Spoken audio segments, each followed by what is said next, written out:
je suis Emmanuelle Hamon, je suis chargée de projet entrepreneuriat au sein du Pépite Bretagne sur les sites de Rennes et de Saint-Brieuc. Et je passe la main à ma collègue Rosine. Très bien, donc bonsoir tout le monde. Moi, c'est Rosine Gabiré. Je suis à Toulouse au sein du Pépite Écrin.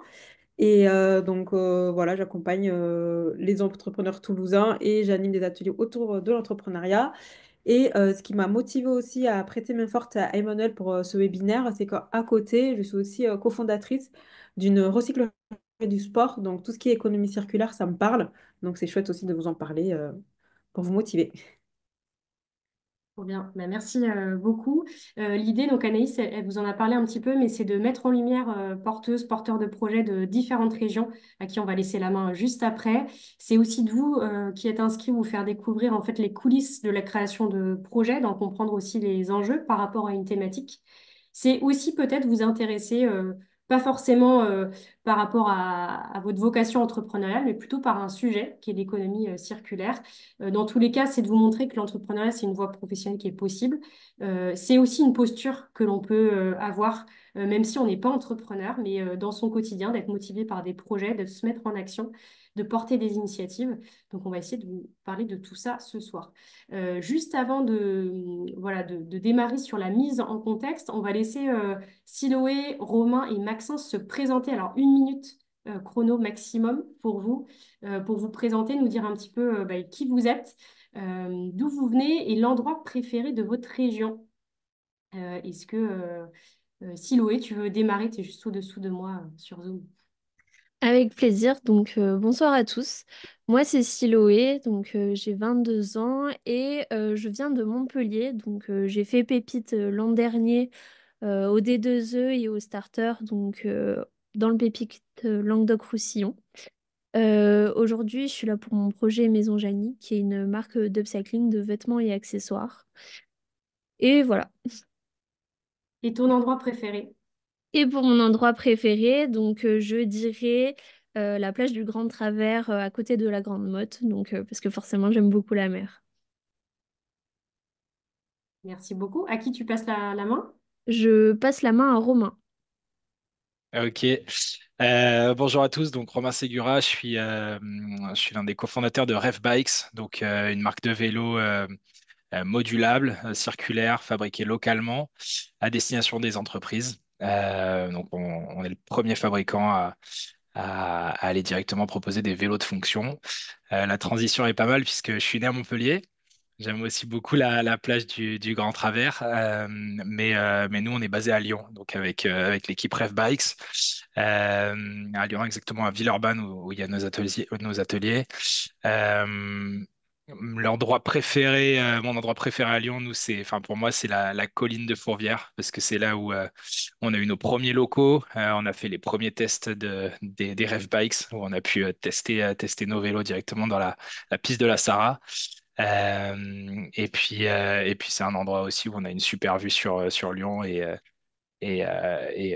c'est l'endroit parfait pour se régaler là-bas. Merci Romain. Merci. Maxence, je sais pas, peut-être que je passe la parole directement. Maxence? Eh ben, merci Romain et bonjour à toutes et tous. Je suis Maxence Denu, doctorant à l'Université de Grenoble et je suis actuellement en dernière année de thèse et porteur d'un projet dont je vous parlerai après. Et bon, même si je fais ma thèse à Grenoble, j'habite quasiment tout le temps à Strasbourg et mon endroit préféré, c'est les abords du Parlement européen parce qu'on a beaucoup de parcs, de petits canaux très sympas et pour faire des balades à vélo, c'est vraiment super. Bien, ben, merci beaucoup. Ça nous permet aussi de découvrir. On va pouvoir poursuivre et puis n'hésitez pas à nous dire un petit peu aussi quels sont vos endroits préférés dans vos régions. Pour démarrer, ce que l'on vous propose, c'est de vous présenter les missions de Pépite. Pour celles et ceux qui ne connaissent pas, qui découvrent, ben, le Pépite, c'est quoi? C'est un acronyme. C'est le pôle étudiant pour l'innovation, le transfert et l'entrepreneuriat. Alors, en 2 mots, qu'est-ce que ça veut dire? C'est en fait une initiative qui est portée par le ministère de l'Enseignement supérieur et de la Recherche depuis 2014. En bref, on a 3 missions, nous, au niveau des pépites. La première, c'est de vous permettre de vivre des expériences entrepreneuriales, de tester en fait des créations de projets en équipe, à la fois bah, dans vos villes, dans vos pépites, mais aussi comme ce soir à distance, découvrir des profils d'entrepreneurs pour vous acculturer, pour vous sensibiliser à ce que c'est finalement l'esprit d'entreprendre. Ça, c'est la première chose. Et puis la deuxième chose, c'est d'accompagner les projets réels de création d'activités, cette fois-ci non fictifs, mais plutôt réels, comme ça a été le cas, c'est le cas pour Romain, Siloé et Maxence, à travers le statut national étudiant-entrepreneur. On pourra y revenir au fur et à mesure, mais c'est un accompagnement qui est gratuit, ouvert à tous, et que vous soyez étudiant ou jeune diplômé, qui vous permet en fait, de bénéficier d'un accompagnement individuel, personnalisé en fonction de votre état d'avancement. Voilà, un certain nombre de bénéfices comme du mentorat, l'accès à notre réseau, l'accès à nos ressources pédagogiques, et puis vous permettre vraiment de traverser toutes les étapes de la création d'activités en étant surtout pas isolé, mais accompagné par le réseau Pépite. Notre troisième mission, c'est aussi de fédérer, de renforcer les liens entre bah, vos établissements dont vous êtes originaire, de créer des réseaux aussi d'ambassadeurs avec vos enseignants, vos référents, ce qu'on appelle nous entrepreneuriat, et puis le monde socio-économique, donc faire des passerelles entre ces différents acteurs. Voilà un petit peu pour nos missions. Vous avez là à l'écran un QR code qui vous permet d'avoir accès à la liste, la cartographie de l'ensemble des pépites. Alors, pour compléter la carte que vous avez à l'écran, on n'oublie pas aussi, on est 33 pépites. On n'oublie pas la pépite Nouvelle-Calédonie, de Polynésie, de la Réunion et de la Guyane aussi, qui ne sont pas affichées à l'écran.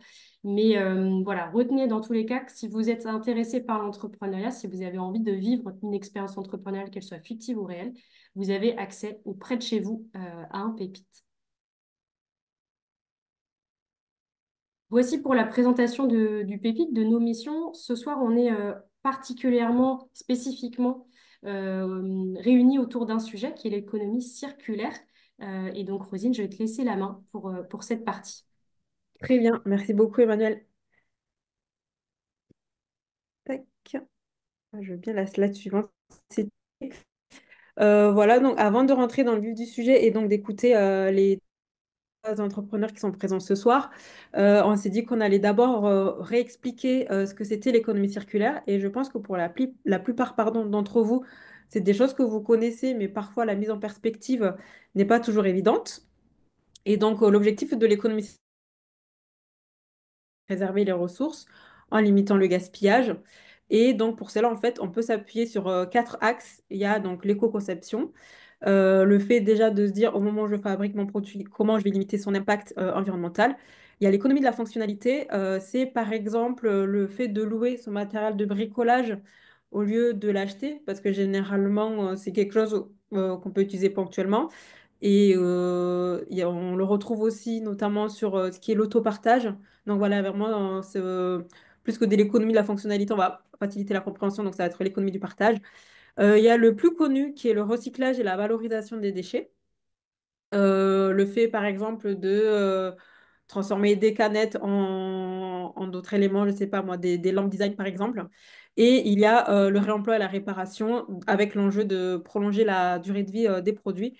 Donc, toujours dans cette logique-là, en fait, de ne pas gâcher les ressources et de préserver au maximum. Et tout ceci, en fait, l'économie circulaire est soutenue en France par la loi qu'on appelle la loi AGEC, donc loi anti-gaspillage pour une économie circulaire.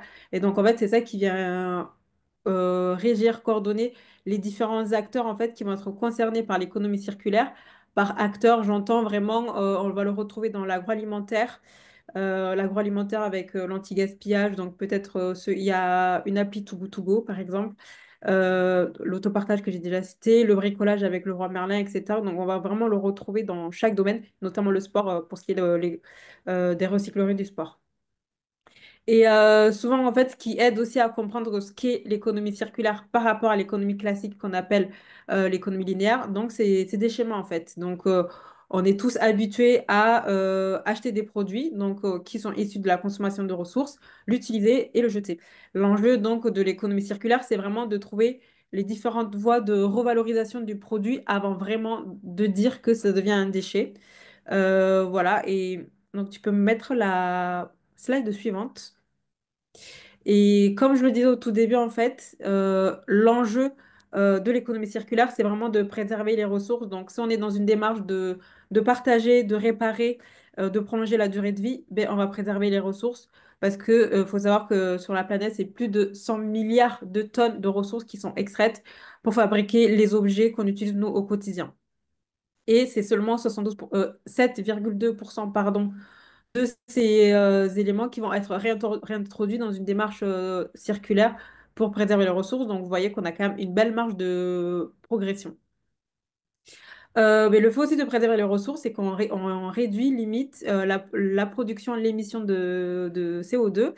Et donc, il y a la fondation d'Hélène MacArthur qui a estimé qu'avec l'économie circulaire, il était possible d'atteindre un taux de réduction de 39% et de préserver, enfin, réduction pardon, de CO2 de 39% et de préserver les ressources à hauteur de 28% d'ici 2030. Mais bien sûr, ça demande de l'engagement et de la mobilisation des différents acteurs. L'autre enjeu aussi de l'économie circulaire, c'est que ça permet de créer des emplois qui sont généralement délocalisables, dans le sens où ça va être des acteurs qui vont s'ancrer localement, créer les emplois à l'échelle locale parce que ça répond aussi à des problématiques et des contextes liés à un territoire. Et donc là aussi, enfin, le potentiel de l'économie circulaire, ça serait donc de faire des économies en fait à hauteur de 630 milliards d'euros par an en Europe et aussi de créer des emplois, donc une estimation d'ici 2030 à hauteur de 700 000 emplois potentiellement créés si l'économie circulaire est mise encore plus en avant. Voilà, et donc là, c'est chouette qu'il y ait aussi des personnes mais comme Maxence, Romain et Siloé qui puissent vous présenter leurs projets pour démontrer en fait comment ça s'incarne, parce que bah, là, c'est bien, c'est théorique. Et je trouve que le fait d'avoir toujours des projets et notamment des personnes en fait qui vont parler de leur parcours, ça concrétise encore mieux. Merci. Trop bien, merci Rosine pour cette mise en contexte. En effet, on va vous laisser la main, Romain, Siloé et Maxence. Vous avez entrepris, que ce soit au niveau de la mobilité, au niveau de l'économie autour de la mode ou de la RSE. Donc, racontez-nous un petit peu vos projets. On vous laisse la main et puis le lien aussi, comment votre projet s'inscrit en fait dans ce domaine-là, de l'économie circulaire. Euh, Est-ce que Maxence, tu veux démarrer? Avec plaisir, merci Emmanuel. Alors, donc comme j'ai pu le présenter un petit peu avant, donc je réalise ma thèse en fait sur l'économie circulaire et la relation en fait entre les nouvelles technologies digitales qu'on trouve en industrie et l'économie circulaire. Donc c'est une thèse qui est en génie industriel, ergonomie et psychologie du travail. Et donc du coup, dans le cadre de mes recherches, je rencontre beaucoup d'entreprises qui ont plein de problèmes vis-à-vis de l'implémentation en fait, de pratiques circulaires au sein de l'entreprise. Donc, étant donné que mon projet n'est pas encore lancé, que je suis encore en phase de construction, je ne vais pas pouvoir vous le détailler euh, concrètement, mais je vais vous donner quelques idées de pistes, en fait, de choses qu'on pourrait faire après une thèse en économie circulaire qui pourraient justement, en fait, un petit peu répondre aux besoins de plein de clients. Donc, par exemple, ça pourrait être de développer des logiciels qui vont pouvoir permettre d'optimiser des consommations d'énergie, des consommations de matière. On a aussi des doctorants qui, durant leur thèse, développent des brevets. Donc là, ils vont venir créer des technologies qui seront en mesure d'aider les industriels à réduire leur consommation de matière à nouveau ou justement de faciliter les pratiques circulaires. Ça peut aussi être du conseil. En tant que doctorant, on fait aussi de la formation. Donc, ça peut aussi être se lancer dans un business en lien avec justement toute cette partie éducation, formation. Donc vraiment, les possibilités après le doctorat sont énormes. La seule question, en fait, ça va dépendre des recherches que vous allez vraiment faire au quotidien et finalement, quelles sont les perspectives que vous allez réussir à trouver par rapport aux gens que vous allez interviewer, rencontrer. Et les idées de business sont extrêmement nombreuses après ce type de parcours. Merci beaucoup, Maxence, sachant que c'est vrai qu'on a la chance ce soir d'avoir des profils qui sont très différents parmi vous. Maxence, toi, tu es doctorant. Tu as un profil aussi, on va dire, un peu plus atypique, même si l'entrepreneuriat et le doctorat, voilà, il y a de plus en plus de ponts et de passerelles qui existent. Est-ce que, voilà, à ce sujet-là, tu as envie aussi de réagir sur comment, toi, t'en es venu à l'entrepreneuriat, le déclic?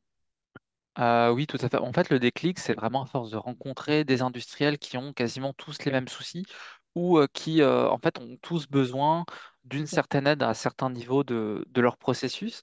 Et finalement, ben, aujourd'hui, il n'y a rien qui existe sur le marché pour le faire. Et en fait, l'économie circulaire, c'est quelque chose qui est encore en plein développement. On est vraiment au tout début. On a quelques systèmes de production industrielle pilotes qui se développent. On a quelques activités, mais ça reste quand même minoritaire. Et les impératifs environnementaux, climatiques et également sociaux qui s'amènent nous vont nous pousser en fait à un moment vers ce modèle face à tous les problèmes qu'on a. Donc justement, c'est vraiment en fait en discutant avec les gens dans le cadre de ces recherches qu'on se rend compte qu'il y a plein de problèmes fantastiques à régler et que les idées arrivent très vite. Merci beaucoup. On reviendra après justement dans des questions un petit peu plus ciblées sur voilà, comment vous êtes passé aussi de l'idée au projet ou en l'occurrence pour toi Maxence le lien entre le doctorat et l'entrepreneuriat. Peut-être Siloé aussi si tu veux bah, voilà, nous parler de ton projet et nous parler du lien que tu fais toi avec l'économie circulaire. Oui, tout à fait. Alors, donc du coup, je le disais tout à l'heure, mon projet s'appelle Maison Janie. Donc en fait, je vais créer moi-même des vêtements et accessoires à partir de l'upcycling. Donc pour ceux qui ne connaissent pas, l'upcycling, en fait, ça va être tout simplement revaloriser des matières de seconde main, mais pas tout à fait n'importe lesquelles. Il y a différentes manières de faire de l'upcycling aujourd'hui. On va soit utiliser des matières qui sont en dead stock, donc ça va être des rouleaux qui ont été produits par des grandes maisons et qui n'ont pas été utilisés. Et il y a vraiment l'upcycling, on va dire, pur et dur que j'utilise moi, où je vais aller réemployer en fait des matières ou des produits qui ont déjà été utilisés. Ça peut être de la literie, ça peut être des coussins, ça peut être des vêtements déjà construits que je vais découper et que je vais réassembler pour recréer des produits qui sont d'apparence neuve. Donc en l'occurrence, pour moi, ça va être des vêtements et des accessoires principalement. Donc, pour vous parler un petit peu de la partie artistique de Maison Janie, moi, je m'inscris dans un univers très coloré et méditerranéen. Et ma mission un peu avec ça, c'est de montrer que la mode éthique, c'est pas seulement des basiques, c'est pas seulement des t-shirts blancs et des jeans, qu'on peut s'amuser aussi avec. Donc, c'est un petit peu ma mission aujourd'hui. Donc, l'économie circulaire, ça c'est impliqué non seulement bah, dans ma manière de fabriquer, mais ça va être aussi dans ma communication. Ça va être transmettre aux consommateurs bah, des réflexes en fait pour consommer un peu moins la mode ou de manière plus correcte, réfléchir avant d'acheter, réfléchir à des bons basiques qui nous correspondent à notre identité. Ça va être tout un processus autour de la conception. Très bien, ben merci beaucoup pour ces témoignages. Alors, ben, comme tout le monde le sait, quand on entreprend par moment, on peut aussi traverser des moments plus ou moins complexes. Romain, donc toi qui as déjà une entreprise qui a plus de 3 ans d'existence, des salariés, comment t'en es arrivé là? Enfin, qu'est-ce que tu as dû passer comme cap, défi relevé pour en être là où tu es aujourd'hui? Je te remercie Rosine pour cette question. Bah, effectivement, donc chez Ref Bikes, nous on a la particularité de proposer vraiment un produit qui a demandé de la recherche et développement pendant pas mal de temps. Donc on a développé le premier cadre de vélo qui s'assemble en 15 minutes, donc sans colle ni soudure, à la manière d'un Lego. Il faut savoir que sur le marché du vélo, donc il y a 3 millions de vélos qui sont vendus neufs chaque année et que 1,5 million de vélos sont envoyés en déchetterie chaque année. Et ça va être de pire en pire avec l'obsolescence des vélos électriques qui boostent ce marché de la mobilité.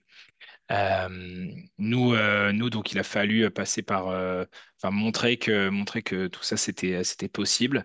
Aussi, ben, vendre ce vélo, pré-vendre ce vélo pour essayer de dérisquer au maximum. Moi, voilà, j'ai un parcours sur le marché automobile, mais je suis associé avec mon père, Alain, qui a été distributeur pendant une vingtaine d'années d'une des plus grandes marques de vélos mondiales.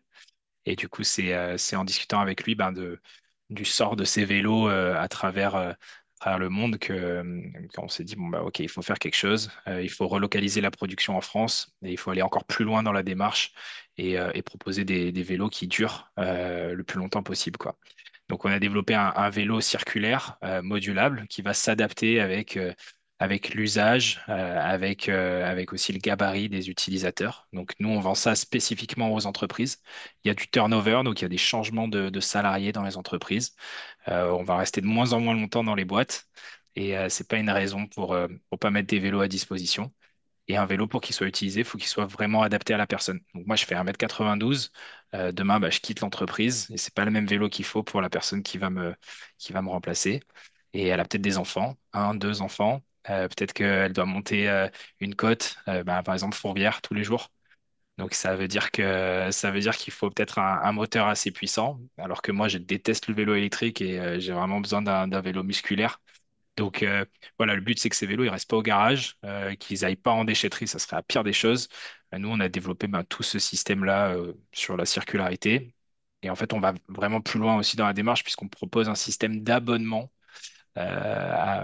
pour que les utilisateurs donc des Rev Bikes puissent instaurer la mobilité douce dans l'entreprise durablement, quoi, et aller baisser l'impact carbone des trajets domicile-travail. Ben, c'est très intéressant d'avoir ton retour et je me posais la question de, par exemple, comment le projet a été accueilli et adopté par les entreprises. Est-ce que ça a été facile? Parce qu'en plus de ça, il fallait, comme tu disais au tout début, il y avait la R&D. Hmm. Enfin, Hmm. est-ce que ça a été fluide ou au contraire, il y a eu des hauts et des bas et Hmm. comment, avec ton équipe, vous les avez abordés? Ouais, effectivement. Donc, au début, il fallait prototyper la proposition de valeur. Et donc, il fallait expliquer donc sur PowerPoint ce qu'on faisait. Il a fallu faire pas mal de rendus 3D. Et puis, à un moment, les gens, bah, quand ils achètent des vélos, ils ont envie de l'essayer, ils ont envie de le sous-peser, ils ont envie de le toucher. Donc, il a fallu prototyper, aller assez vite. Donc on a organisé des tests en passant par les MVP, les différentes phases de prototypage. Moi, il y a un truc que j'aime bien dans l'entrepreneuriat, c'est qu'on dit souvent, bah, quand le produit, quand on est fier de notre produit, c'est que c'est déjà trop tard pour le vendre. Donc moi qui suis fan de vélo, c'était assez dur à combattre parce que en fait, j'étais jamais assez content de mon vélo. Puis même des fois, j'avais même pas envie de l'utiliser, donc il fallait le vendre même si c'était pas parfait, quoi. Et au fur et à mesure, ben, il y a de plus en plus de personnes qui nous font confiance, il y a de plus en plus de feedback, il y a de plus en plus d'argent. Donc à un moment, ben, on se donne les moyens de faire le vélo de nos rêves. Mais voilà, au début, il faut passer par des phases où ben, c'est pas très beau, mais bon, il faut y aller quand même, quoi. Très bien, mais merci en tout cas pour ce partage. Je t'en prie. Merci Romain. Peut-être revenir avec vous, Siloé aussi et Maxence, sur des points un peu plus spécifiques. Tu posais la question, Rosine, justement, à juste titre, de la confrontation au marché, au terrain, de l'accueil.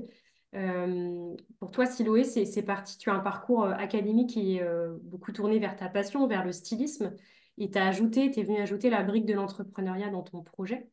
Donc voilà, peut-être comment ça s'est passé pour toi aussi, comment tu es passé d'un projet d'expertise, on va dire, à un projet entrepreneurial, d'autant plus que c'est un projet qui s'inscrit dans un domaine qui est très concurrentiel, la mode, et qui peut aussi être assez décrié.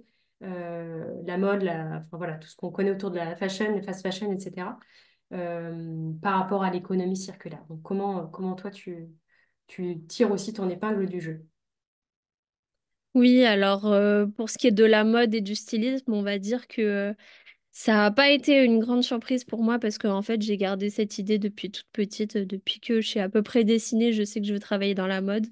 Donc, c'est plutôt tout le reste qui est venu s'imbriquer au fur et à mesure de mon parcours. Donc, j'avais commencé avec un bac en art appliqué où on apprend notamment le design de mode, mais aussi l'architecture, le design graphique, etc. Et à partir de là, j'ai enchaîné sur un DNMAD, c'est l'équivalent d'une licence dans le public pour être styliste modéliste. Et dès là, en fait, je savais que je voulais intégrer l'écologie dans mon travail sans avoir déjà cette idée de l'entrepreneuriat. Parce que je le savais déjà que à cette époque-là, l'industrie de la mode était la deuxième la plus polluante au monde. Donc il y avait un réel enjeu derrière. On voyait la montée progressive de l'ultra fast fashion aussi, donc avec des gens comme Shein, Boo, etc., qui vont encore au-delà du schéma qu'on peut rencontrer avec Zara ou d'autres enseignes, qui vont vraiment au-delà avec une production hallucinante de modèles par jour. Et l'entrepreneuriat, du coup, est arrivé un petit peu après. J'ai eu l'occasion de faire un stage lors de ma deuxième année de licence chez Rissa Paris, c'était les pionnières, on va dire, de l'upcycling en France. Alors aujourd'hui, elles ont fermé dû à des difficultés économiques. Mais ça a été une vraie révélation pour moi. Donc déjà sur l'aspect de l'upcycling, parce que pour moi, le fait de ne pas avoir à produire de matière, bah, c'était la meilleure réponse que je pouvais avoir pour faire du vêtement. Au-delà même de produire bio, produire labellisé, mais en fait, utiliser ce qui était déjà existant, c'était amplement suffisant. Et entreprendre aussi, parce que déjà, j'avais pas envie de laisser, on va dire, la direction artistique de côté. C'était quelque chose qui était trop important pour moi, le fait d'être vraiment une touche à tout. Bah, en fait, au final, l'entrepreneuriat paraissait assez évident pour moi. Donc, je me suis lancée là-dedans sans forcément avoir trop connaissance de tout ce que ça allait engendrer, mais je savais que ça allait me correspondre. Merci Siloé. Peut-être Maxence, justement, contrairement à Siloé et Romain qui ont terminé leur parcours, on va dire, académique, toi, tu es toujours à la phase de thèse. En tout cas, ta situation aussi actuelle. Est-ce que comme Siloé, tu as eu cette idée, en tout cas, tu étais intéressé par un sujet depuis que tu es tout petit? Ou voilà, comment c'est venu pour toi et comment toi, tu es passé justement de cette situation, posture plutôt de thésard à celle d'entrepreneur? Est-ce que c'est difficile? Est-ce que c'est plus facile que prévu? Enfin, raconte-nous un petit peu tout ça. Oui, tout à fait. En fait, déjà pour l'économie circulaire, c'est quelque chose qui est pas si vieux que ça. C'est quelque chose que j'ai pu rencontrer en fait dans un stage en dernière année d'école d'ingénieur et en première année de sciences politiques à Grenoble. Et justement, c'est un sujet qui m'a beaucoup pris tout de suite à cœur. Et donc, c'est finalement de fil en aiguille où j'ai fini à arriver dans une thèse en économie circulaire. Et c'est sûr qu'au début d'une thèse, je pense qu'on peut faire un sondage auprès de beaucoup de doctorants. La plupart ne vont pas se destiner à l'entrepreneuriat. Les deux voies classiques qu'on entend en thèse, c'est soit vous continuez dans l'académique, soit vous allez dans une entreprise privée. Alors moi, vu que j'ai fait une école d'ingénieur avant, j'avais déjà un petit peu cette fibre entrepreneuriale, mais vraiment au début de la thèse, j'avais jamais considéré la possibilité de devenir entrepreneur. Et finalement, en fait, c'est venu déjà au fil des rencontres avec des industriels qui avaient des problèmes. Et finalement, à un certain stade dans ma thèse, ben, on a commencé à développer des solutions qui étaient vachement sympas et qui résolvaient vraiment les soucis. On s'est dit, ben, là, j'ai commencé à me dire, ben, j'ai des vraies solutions en fait pour des problèmes concrets. Et finalement, ben, tout ça, ça risque de rester dans des articles scientifiques, ça va rester dans des cartons et personne va en profiter, quoi. Ce serait vraiment très dommage. Et surtout, il y a sûrement aussi une opportunité de business qui va s'ouvrir. Et finalement, au même moment, enfin, en tant que doctorant aussi, on est obligé de faire un certain nombre d'heures de formation. Et en pleine réflexion, justement, je reçois un mail de Pépitosé à Grenoble qui propose de faire une école d'été pendant 3 jours. En plus, du coup, sur le temps de travail, entre guillemets, de thèse, où on pouvait développer un projet fictif d'entreprise pour vraiment essayer un petit peu de comprendre qu'est-ce que l'entrepreneuriat, comment est-ce qu'on passe vraiment d'une idée à une réalisation un petit peu plus concrète. Et donc, voilà, j'ai participé à cette école d'été, ça m'a vraiment donné envie. Et ça a permis aussi d'un petit peu clarifier mes idées sur ce que je voulais faire. Et à la sortie de cette école d'été, j'ai pu avoir des contacts auprès de Pépite Etena. Donc c'est la Pépite qui est à côté qui est à Strasbourg, qui est le plus proche de mon logement. Et j'ai pu intégrer le programme en fait le programme qui s'appelle Programme Émergence, qui permet de bien cadrer en fait son projet avec une méthodologie qu'on appelle le Lean Startup, et donc d'avoir un suivi toutes les semaines avec un groupe d'étudiants entrepreneurs, d'avoir également quelqu'un des pépites qui va venir vous donner les bons outils, des conseils, justement partager avec tout un groupe d'étudiants ses idées sur son projet et d'avoir une émulation qui est assez positive. Et donc là, du coup, j'ai terminé cette étape, ce qui m'a permis aussi de faire un pitch. Donc j'ai pu présenter mon projet devant des entrepreneurs de la région qui ont pu me faire des retours sur ce qui s'était passé. Et donc là, suite à tous ces retours, ben, je continue en fait à faire grandir mon projet.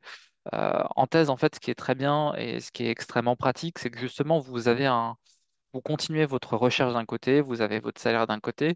Donc ça vous donne en fait un peu de marge pour réussir à développer ce projet qui est très très proche de votre thèse généralement. Donc moi, au fil des rencontres avec les industriels, je peux réussir à le peaufiner, à poser également des questions.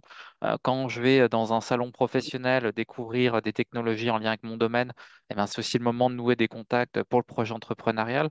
Et justement, comme la thèse, c'est un temps long, ben, lancer une entreprise durant la thèse, certains le font, mais c'est extrêmement complexe, surtout qu'on est engagé d'un point de vue aussi légal par un contrat de travail. Donc ça laisse vraiment en fait du temps pour concrétiser son projet, pour vraiment y réfléchir et pour justement nouer des contacts. Il faut à chaque fois se dire, quand on fait une recherche, ce que j'ai trouvé en thèse, ça va peut-être fonctionner aussi pour mon entreprise. Et du coup, c'est aussi un point très important. En thèse, en fait, toutes les compétences que vous utilisez au quotidien, que ce soit les soft skills ou les hard skills, ils vont vous servir en tant qu'entrepreneur. Une thèse, c'est beaucoup d'échecs, beaucoup de réussites des fois, mais du coup, c'est toujours un processus qui est itératif, qui est complexe et vous avez beaucoup de choses à gérer en parallèle, beaucoup de complexité justement à gérer, tout ce qu'on a finalement dans l'entrepreneuriat. Et vous avez aussi, quand vous êtes thésard, vous êtes votre propre community manager, vous êtes votre propre marketeur, c'est vous qui allez chercher des fois des financements, c'est vous qui allez trouver tout, quoi. Vous avez un petit peu d'aide, mais vous êtes assez autonome sur une bonne partie du projet. Donc c'est en ça justement que le profil de thésard et d'entrepreneur est très très très intéressant et très très proche. Merci beaucoup, Maxence. Peut-être Ouais, juste merci. avant de passer pardon, aux échanges. Rosine, vas-y, je te laisse. Alors, j'ai commencé à regarder, à jeter un coup d'œil dans les questions, donc c'est chouette, vous êtes plusieurs à poser des questions. Peut-être, Emmanuel, ça te va, on peut commencer à prendre des questions? Ouais, complètement. On Euh, va passer, ok, donc là j'en ai une première donc de Safa donc, qui vous dit merci pour ces retours d'expérience. Une question pour vous trois. Comment peut-on optimiser l'étape de recherche de financement au démarrage qui peut être assez chronophage?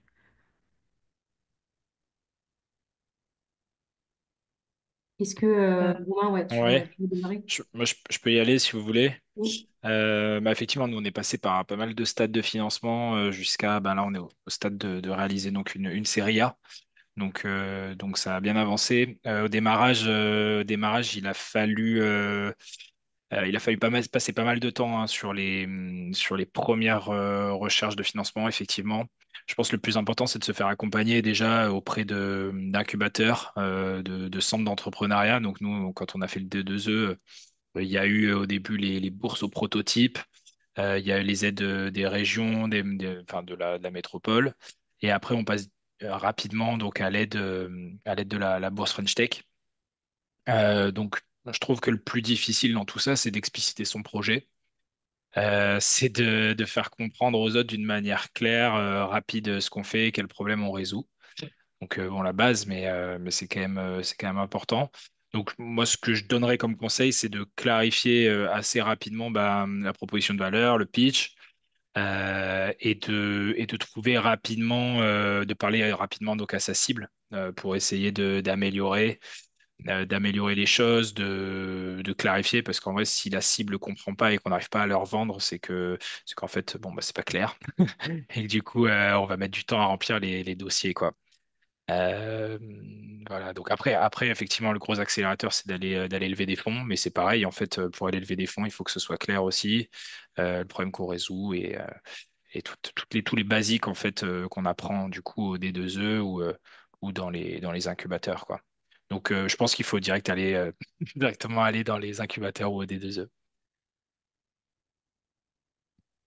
Merci. Peut-être justement par rapport à la question de Safa, il y a Arnaud aussi qui posait la question des aides spécifiques, notamment Mm. financières.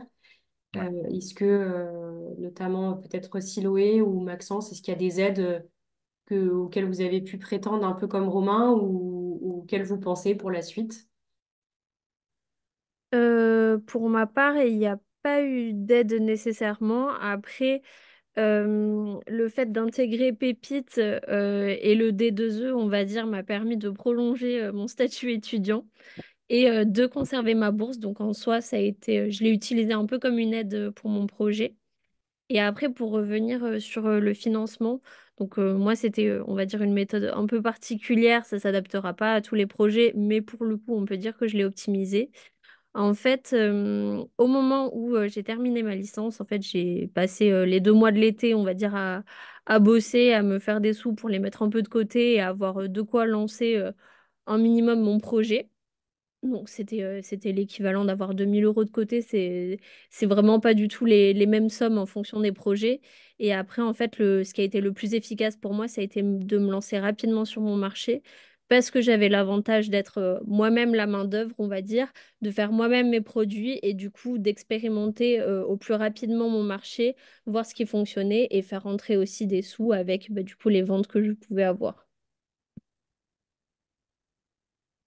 Et si je peux ajouter un petit point, alors Ouais. moi du coup je suis pas encore dans cette étape de recherche concrète de financement. C'est juste que bon, quand on voit tous les financements qui existent, j'ai vu qu'il y a pas mal de personnes dans la région Grand Est. Pour avoir fait des recherches, il y a beaucoup d'endroits où on peut candidater, donc je pense pas que c'est forcément l'étape. Enfin, le fait de trouver des financements, c'est une étape qui est complexe, qui a l'air complexe, mais en tout cas il y a plein d'opportunités qui existent et c'est important de bien travailler sur justement tout ce benchmarking en fait des aides qui existent et de vous faire accompagner parce que justement c'est là où est la clé de généralement de la réussite des dossiers. Et un point aussi qui est intéressant en remettant ma casquette de doctorant, c'est après une thèse, généralement vous pouvez aussi bénéficier d'avantages fiscaux comme le crédit d'impôt recherche ou des éléments comme ça qui peuvent aussi vous aider. Donc la thèse est aussi un levier en fait pour devenir entrepreneur sur ces aspects-là. Et pour compléter, enfin, c'est intéressant aussi de vous entendre et notamment enfin, le témoignage de Siloé où c'est vrai que c'est une question en fait qui revient souvent quand on est porteur de projet. On se soucie assez rapidement et c'est très bien, c'est légitime de l'aspect financier. Et donc je trouve intéressant aussi de se dire ben, peut-être qu'en ayant un petit boulot à côté, ça peut permettre de être son propre levier en fait de finance pour initier quelque chose et ensuite préparer la suite pour aller sur des levées de fonds comme a pu le faire Romain. Donc là, vous avez vraiment voilà, les différents moyens en fait, d'accéder aussi à du financier et parfois c'est presque par vous-même avec les compétences et les expériences que vous avez déjà. Oui, totalement. Pour rajouter une petite chose, pour le coup, moi, du coup, donc la première année, on va dire, de mon activité, là, je suis lancée depuis 1 an et 3 mois, on va dire. J'ai eu la chance de bénéficier de la bourse, mais là, depuis peu, enfin, ça m'a donné une année où j'étais vraiment à 100% sur mon projet, où j'ai pu expérimenter plein de choses. Et c'est super important, je pense, au début d'un projet, d'aller assez rapidement, de tester le maximum de choses tant qu'on a encore pas mal d'énergie, beaucoup de motivation. Et on va dire que là, je suis arrivée à une phase où j'en ai tiré de l'expérience, j'ai tiré forcément des échecs, mais des apprentissages aussi, et où là, je me suis permis, on va dire, de prendre un job à côté qui est même pas à mi-temps en réalité, mais qui me permet de toujours alimenter mon projet. Et là, je sais où je mets mon argent, où j'investis, et je sais que je fais un peu moins d'erreurs qu'au début aussi. Et dernier petit truc à rajouter aussi, malgré tout, alors c'est pas forcément une aide considérée comme ça, mais j'ai eu la chance de remporter, d'être lauréate du prix Pépite de ma région, qui m'a quand même donné 2 000 € du coup que j'ai pu utiliser notamment pour exposer en boutique, parce que forcément c'est payant pour les vêtements, et d'avoir une formation en plus que j'aurais jamais acheté, je pense, de ma poche et qui s'est avérée très intéressante. Donc, c'est aussi un levier qui peut être activé si jamais vous intégrez Pépite. Ouais, tout à fait. Le prix Pépite qui vient récompenser les meilleurs projets en fait de l'ensemble des pépites. Donc il y a des lauréats régionaux, nationaux également. Le tout c'est d'être étudiante, étudiant entrepreneur. Et même si vous remportez pas le prix Pépite, en fait, ça vous permet aussi de voir qu'est-ce qui est demandé dans le cadre de ces concours. Donc, souvent, ça va être, comme le disait Rosine, aussi la confrontation du coup au marché. Est-ce que vous êtes allé interroger vos clients potentiels? Est-ce que vous êtes allé vérifier vos hypothèses? Vous avez défini peut-être un ou deux problèmes auxquels vous souhaitez répondre. Est-ce que ce problème-là, il est évident, il est très prégnant? Et puis par ailleurs, la proposition de valeur, Romain en a parlé un petit peu, mais dans tous les cas, ça vous permet de vous dire, OK, si demain je demande une aide financière, voilà les différents jalons dans mon projet, où est-ce que je dois me positionner. Mm. Ouais, j'ai juste quelque chose à rajouter par rapport à mon parcours, c'est que ce qui m'a pas mal aidé aussi, c'est que l'emploi du temps sur les différents ateliers du D2E était aussi positionné le week-end. Moi, j'ai été diplômé, j'ai fait 1 an et demi de CDI dans la boîte où j'étais. Et ce qui était intéressant, c'est que derrière, moi, j'ai négocié une rupture conventionnelle pour être au chômage, mais j'ai déjà pu commencer le D2E alors que j'étais en contrat avec une boîte, quoi. Donc, j'ai pu suivre les formations en side project. Et du coup, ce qui fait que quand j'étais prêt et j'étais prêt à me lancer, j'ai pu déclencher le chômage. Et pendant 2 ans, j'ai eu le chômage et être plus à l'aise financièrement, quoi. Ouais, il existe en effet des possibilités quand on Mm. est par exemple voilà, inscrit aussi à France Travail en fait en complément. Donc ça c'est des choses qu'on peut regarder ensemble en effet voilà quand vous êtes à ce stade-là. Rosine aussi tu as ajouté dans le chat en effet il y a des aides spécifiques en fonction de vos régions, de vos communautés de communes, des agglomérations. N'hésitez pas aussi à vous rapprocher si vous êtes étudiant en université. Il y a parfois aussi des fonds, des bourses de projets qui peuvent être intéressantes. L'ADEME aussi, sur plutôt les projets autour de l'environnement. On va retrouver aussi BPI France Création, qui est une mine d'or en termes d'informations autour justement de l'univers de l'entrepreneuriat. N'hésitez pas à y jeter un petit coup d'œil parce qu'il répertorie en fait toutes les aides spécifiques à la création d'activités en fonction de votre statut, en fonction de votre localisation aussi. Merci pour ça. Il nous reste quelques minutes pour les questions. Peut-être, je prends la question du coup de Lilou, qui est plutôt destinée à Siloé. Quels seraient les plus grands défis liés à l'upcycling dans les créations de maisons Janie? Alors, le plus grand défi, sans aucun doute, hein, c'est le sourcing. C'est le fait de s'approvisionner en matière. C'est ce qui a fait défaut d'ailleurs à RISAP, qui étaient du coup les pionnières, parce qu'elles ont décidé de le faire, on va dire, à grande échelle, à échelle d'une entreprise de prêt-à-porter, comme on peut en trouver ailleurs en Made in France. Ce qui est très difficile aujourd'hui parce que bon, les méthodes d'approvisionnement, ça va se résumer au centre de tri où on peut acheter en balles, en grosse quantité, ou au contraire de chiner à la main. C'est ce que je fais moi, par exemple, où je vais me rendre directement bah, en ressourcerie, en friperie ou chercher en ligne. Donc, c'est un défi en soi, mais je le pallie avec le fait de rester à échelle artisanale. Moi, mon objectif, c'est pas de faire une multinationale, au contraire, c'est de rester à taille humaine avec un projet d'être seule dans mon entreprise ou en très petite équipe. Voilà. Merci, Siloé. Alors, je regarde les autres questions. Ouais, il y a quelques questions qui sont aussi glissées dans le chat. Ouais. Tac, tac, tac, tac, tac. Mais là, peut-être on peut. Là, il y a une question au sujet, enfin, justement, comme Sylvie, tu parlais, enfin, de rester aussi à taille humaine. Donc, c'est Emmanuel qui.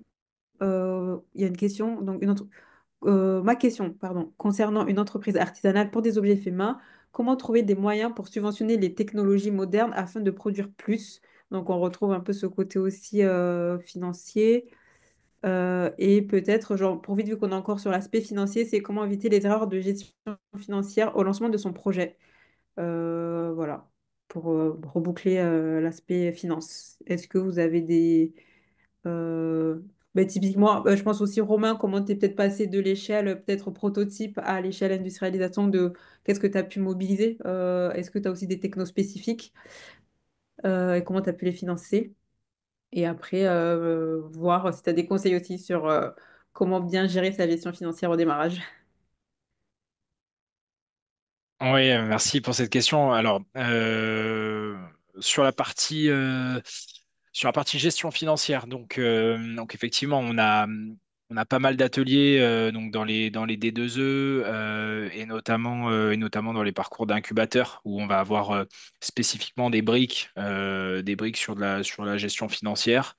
Après, je pense que ce qui est important, c'est d'en discuter avec son comptable, de trouver des bons partenaires là-dessus, des comptables qui sont prêts à jouer le jeu sur des startups. Je pense que le plus important avec un comptable, c'est essayer de lui parler régulièrement. Si vous le voyez une fois par an, je pense que vous allez au carton.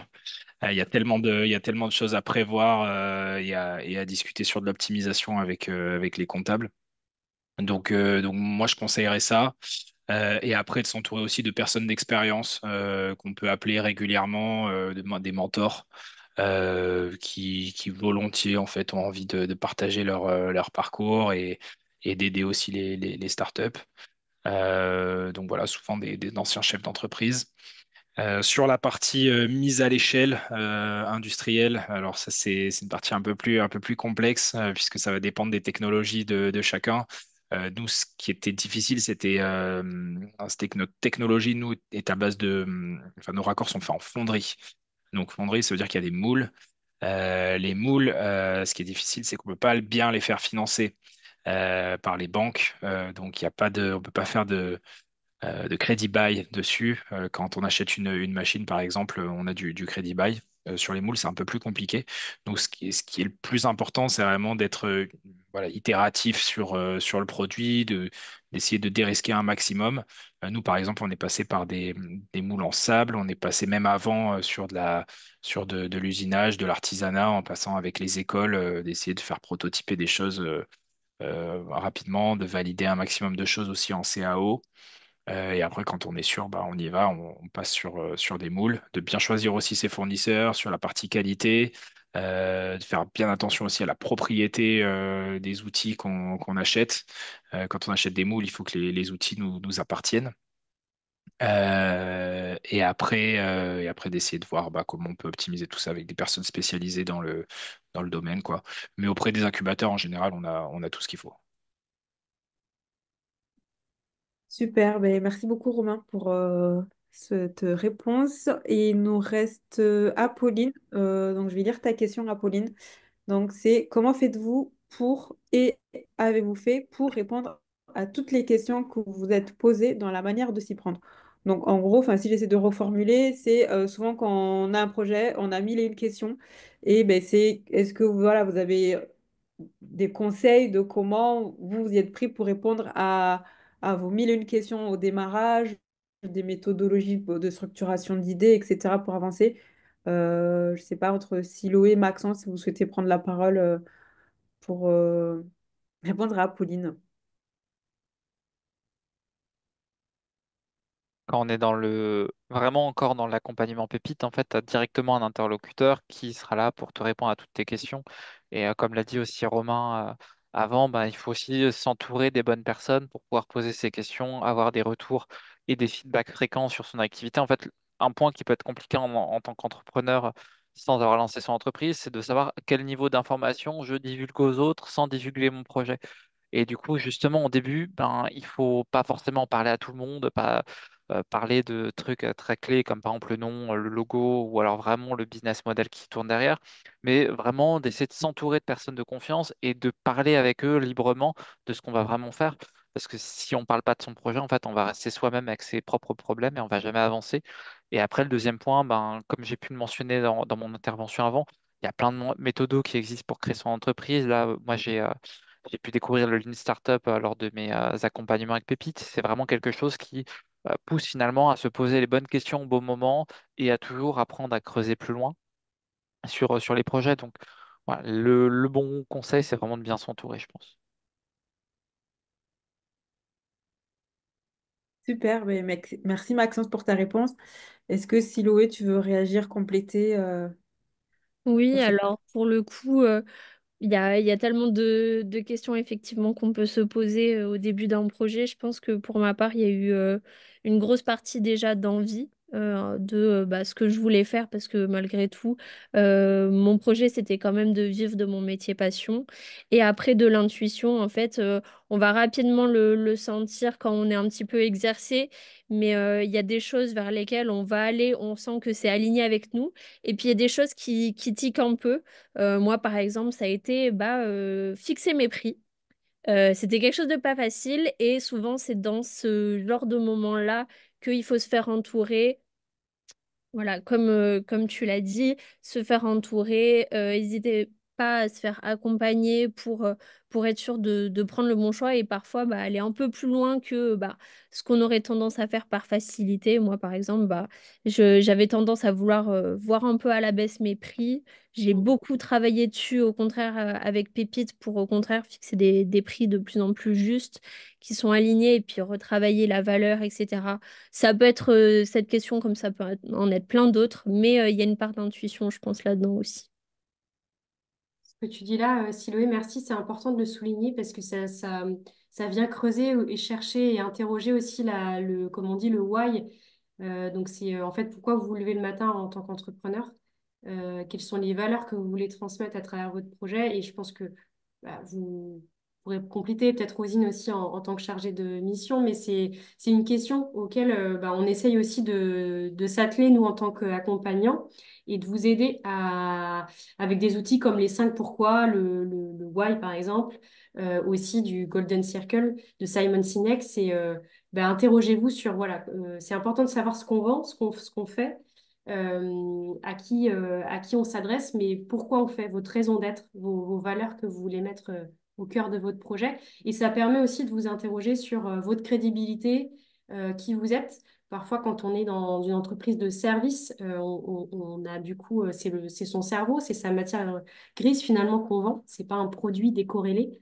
Donc voilà, c'est important aussi de savoir quelle est votre valeur à vous et de pas trop non plus se dire je démarre, je suis jeune, donc du coup je vais mettre des prix assez bas pour démarrer.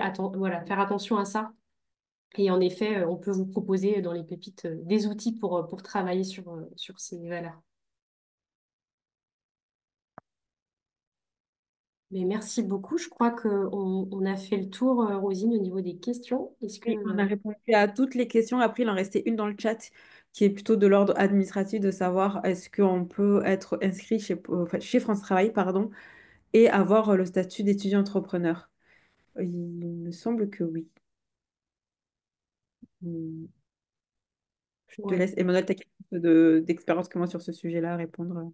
Oui, alors peut-être que vous avez eu le cas, Maxence, Siloé ou Romain, mais ça va dépendre en fait, j'allais dire de souvent ça, mais de votre interlocuteur, interlocutrice chez France Travail. Ça va dépendre en fait si vous avez déjà travaillé auparavant.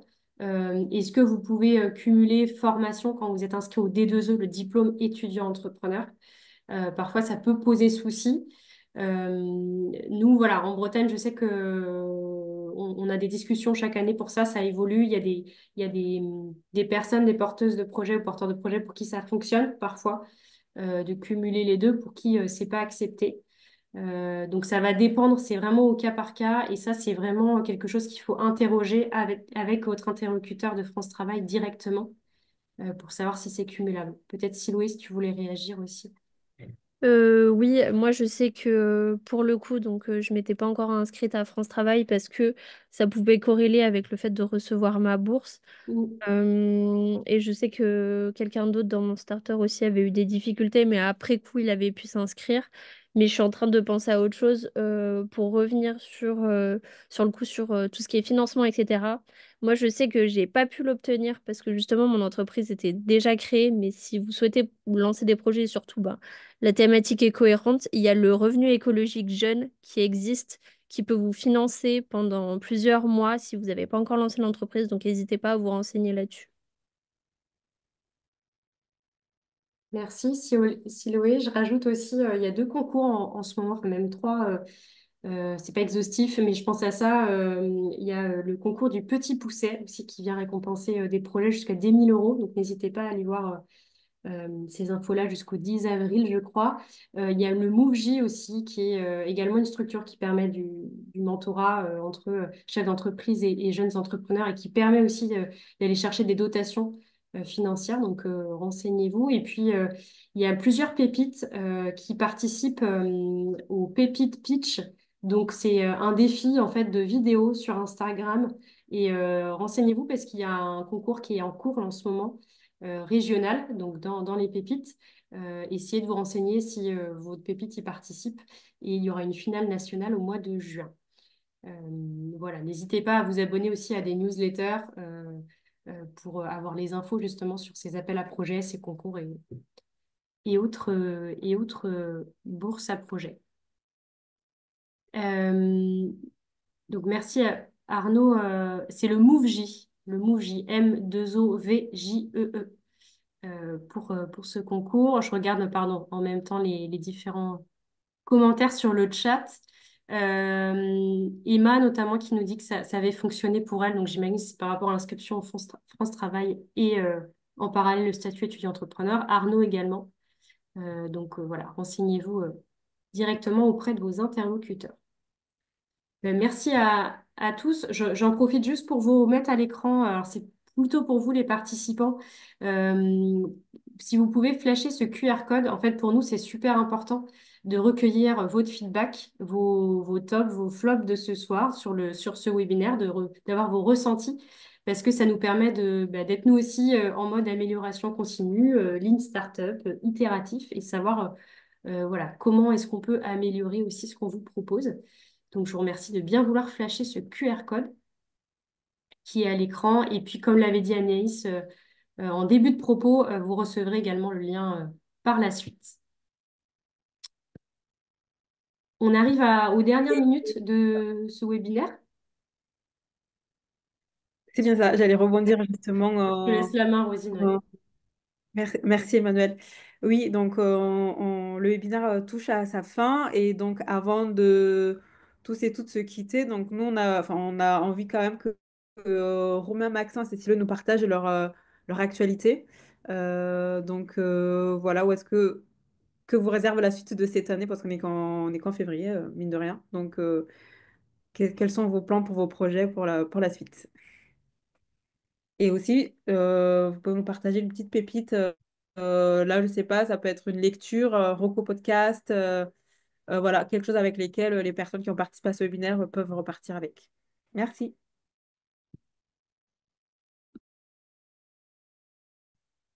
Je peux démarrer. Alors moi, du coup, c'est ma dernière année de thèse, donc dois soutenir normalement avant décembre de cette année. Donc c'est la principale actu. Si jamais ça vous intéresse, vous pouvez aller voir sur LinkedIn. Je fais souvent des publications de vulgarisation de mes publications, donc ça peut aussi donner des idées et bien cerner le domaine de l'économie circulaire. Il y en a d'autres qui sont prévus dans les mois à venir sur le sujet. Et ma pépite du moment, alors moi je lis pas trop parce que j'ai déjà beaucoup à lire au quotidien, mais j'ai reçu il y a quelques jours alors je sais pas si vous voyez bien, des fiches en fait sur le Lean. On a pas mal parlé de Lean Startup. En fait, le Lean Startup est lui-même en fait inspiré du Lean, qui est une philosophie en fait de Toyota sur justement l'optimisation des processus. Et justement, là, c'est 40 fiches où justement, en un recto verso, vous comprenez une méthode qui vous permet de justement mieux gérer votre organisation ou alors de mieux gérer des problèmes un peu techniques en génie industriel ou autre. Donc ça s'appelle 40 fiches pour les outils du Lean aux éditions Youno.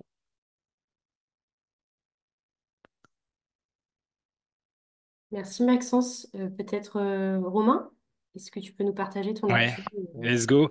Effectivement, bon, nous, les sujets du moment, c'est vraiment donc c'est vraiment de continuer sur la lancée depuis ces 6 derniers mois sur la vente de flotte de vélos aux entreprises, qui a bien propulsé nos ventes.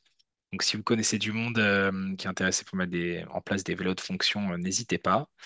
Je passe aussi un petit message pour ceux qui cherchent des vélos reconditionnés pour les beaux jours. On vient d'ouvrir la page Bon Plan chez Rev Bikes avec des vélos qui sont revenus de chez nos clients, qu'on propose à prix cassé, donc n'hésitez pas.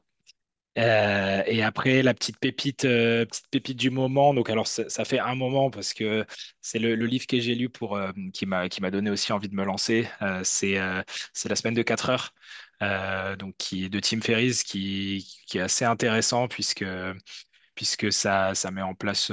Enfin voilà, on a plein d'idées pour mettre en place aussi une organisation qui va permettre de lancer son business assez vite, d'optimiser son temps aussi quand on est en side project. Et ce livre se lit assez bien, donc voilà. Je conseille La semaine de 4 heures. Je vais Merci, Romain. terminer du coup. Donc moi, pour mes actualités, je suis en train de préparer en ce moment ma collection printemps-été. Donc n'hésitez pas à me suivre sur le compte Instagram de Maison Janie. C'est juste Maison Janie, Janie. Je partage pas mal de mes coulisses. J'explique tout mon processus, la manière dont je me source, la manière dont je fabrique les vêtements, etc. Et aussi, une très bonne nouvelle qui arrive, qui sera en même temps ma pépite du moment.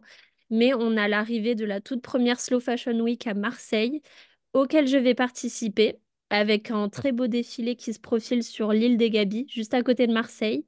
Donc, ça sera en juin. Donc, n'hésitez pas à vous renseigner. Trop bien, merci beaucoup. C'est la Slow Slow Fashion Slow Fashion. Week, Fashion Week. donc à Marseille, en courant juin, tu disais. Exactement. Super. Mais c'est chouette de connaître ces belles perspectives pour continuer à vous suivre et vous soutenir aussi dans vos initiatives. Donc, bravo. Ouais, bravo à tous et merci beaucoup. Merci à tous les participants qui étaient là ce soir. Merci à tous les trois, Maxence, Siloé et Romain, de nous accorder un peu de temps parce qu'on est souvent très pris quand on est voilà, entrepreneur, on le sait bien. Et c'est aussi grâce à vous qu'on arrive, nous, dans nos pépites, à faire porter les voix. Ce webinaire, il est enregistré parce qu'il a vocation ensuite à être retransmis dans des écoles, dans des formations, pour que vous puissiez aussi ben voilà, être écoutés par encore d'autres étudiants, d'autres jeunes diplômés. Donc, ça fait partie de notre mission qui est la sensibilisation. Et puis, merci beaucoup, Rosine et Anaïs également sur toute la partie technique. J'espère que ça a été pour vous.